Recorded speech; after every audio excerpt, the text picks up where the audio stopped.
Very good morning to all of you. Very happy to be here and welcome all of you to this workshop or seminar on monetizing IP, where we conceived of this idea. We were wondering what exactly we should deliver. I have myself attended several seminars on intellectual property, and many of those seminars people repeat sections of Patent Act, Trademark Act, GA Act. Sometimes they refer, or often they refer to Supreme Court judgments and judgments of various High Courts. But we told ourselves that it has to be a seminar with a difference for two reasons.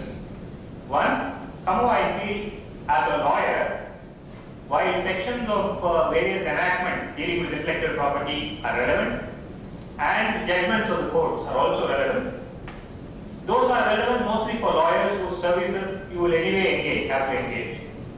But what is relevant to corporates, R&D, and inventors and entrepreneurs would be the commercialization of intellectual property and the strategic aspects of intellectual property, as how you can leverage intellectual property as a business strategy or a new business strategy. So these are the aspects we thought would be something new, at least in the Indian context, and we also thought that the time has come in India to view intellectual property from a strategic angle.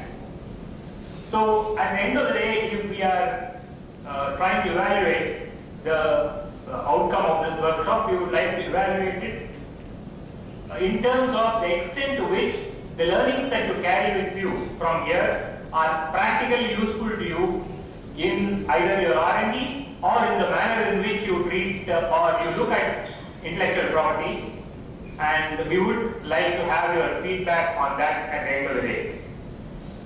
Knowledge, broadly everyone knows, is of two kinds: codified knowledge and tacit knowledge.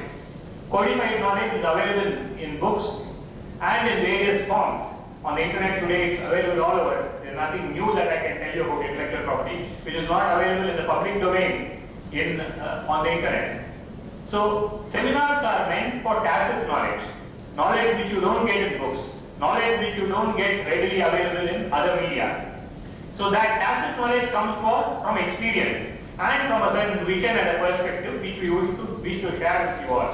So the second yardstick of evaluation which we have and would like you all to adopt and frankly tell us whether we have succeeded is whether we have managed to impart something which is not codified, whether you have picked up something here which is tacit and which is part of our experience and thinking rather than something that we have picked up from various books or other media.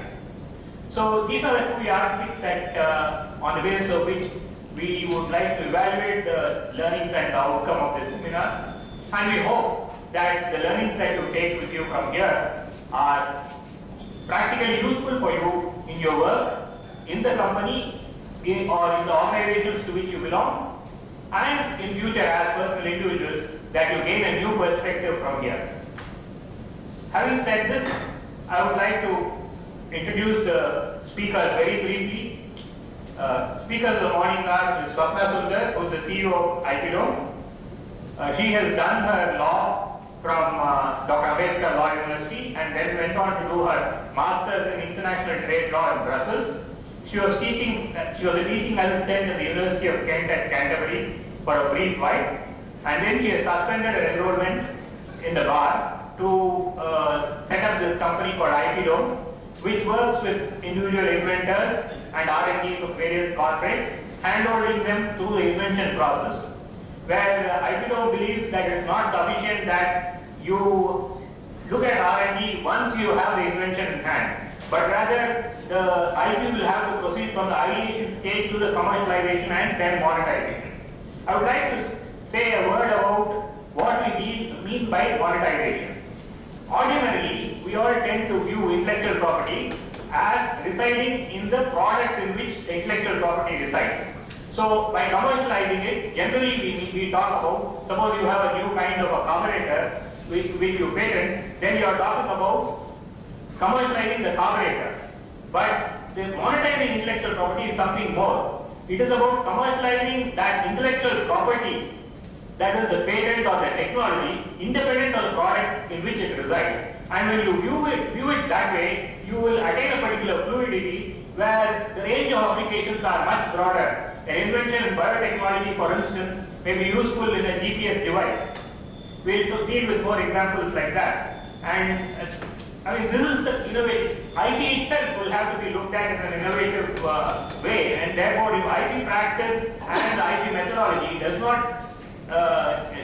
not reflect the innovativeness that we are preaching to others, then it is a poor state of affairs, and we hope that we will go beyond that in this seminar. The second speaker is Dr. M.D. Nair. Dr. M.D. Nair actually needs no introduction in intellectual property circles. He has authored several books. He was with Seabag in Switzerland and in Chennai. He headed the IP in SPIC, and he is an expert in drug discovery and healthcare related intellectual property. These are the two speakers in the morning. So having said this, can we have a quick round of introduction? I would ask each of you to introduce yourselves, your name, the organization from which you belong to. 3, what is one or two reasons or reasons why you chose to attend this workshop. And 4, if there are any specific intellectual property issues that you are grappling with, either personally or in your organization, let's have them so that we could see if some of these issues we find answers for. Can we begin with you?